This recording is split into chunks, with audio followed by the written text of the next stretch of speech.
वंचितची मोठी घोषणा, युतीबाबत ठरलं. आंबेडकर ठाकरे पुन्हा एकत्र येणार. पालिका निवडणुकीत नवी समीकरण.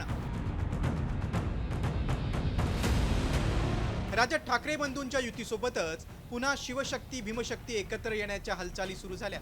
या संदर्भात खुद्द आंबेडकर कुटुंबातूनच ठाकरेंसोबत युतीचे संकेत दिले. वंचित बहुजन आघाडीने हे गेले 3 महिने सातत्याने जाहीर केलेलं आहे की भाजप आणि भाजप बरोबर सत्तेत असलेले पक्ष सोडून बाकी कुठल्याही पक्षांबरोबर युती करण्याचा आम्ही विचार करू आणि त्याचं स्वातंत्र्य हे स्थानिक पदाधिकाऱ्यांना आणि कमिटीला देण्यात आलेलं आहे. खरं तर महापालिका निवडणुकीत आंबेडकरी मतदान आपल्याकडे वळवण्यासाठी एकनाथ शिंदेंनी आनंदराज आंबेडकरांसोबत युतीची घोषणा केली.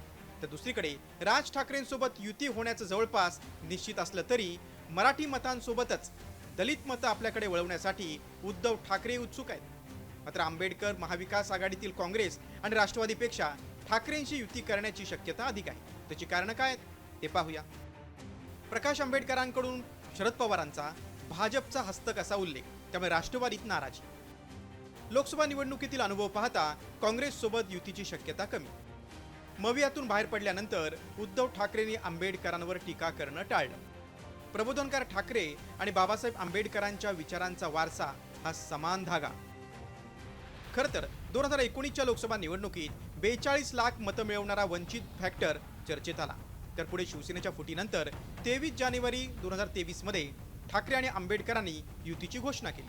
मात्र मवियाच्या जागा वाटपाच्या तिढ्यामुळे प्रकाश आंबेडकर मवियातून बाहेर पडले.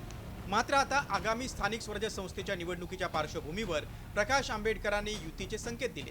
मात्र युतीपुढे कोणती आव्हानं आहेत ते पाहूया. युतीपुढे जागा वाटपाचं सर्वात मोठं आव्हान. वंचित आणि मविया कार्यकर्त्यांमध्ये मनोमिलन अवघड आहे. ठाकरेंचे हिंदुत्ववादी कार्यकर्ते आणि आंबेडकरी कार्यकर्त्यांमध्ये वैचारिक संघर्षाची शक्यता.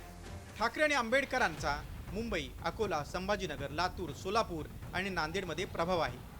त्यामुळे या महापालिकांमध्ये दलित आणि मराठी मतांची सांगड घातल्यास राज्यात सत्तेचं नवं समीकरण उदयाला येण्याची शक्यता आहे. त्यामुळे ठाकरे आणि आंबेडकर युती संदर्भात बोलणी कधी करणार आणि ठाकरे बंधून पाठोपाठ प्रकाश आंबेडकर आणि उद्धव ठाकरे एकत्र येणार का याचीच उत्सुकता आहे. ब्युरो रिपोर्ट, साम टीव्ही न्यूज.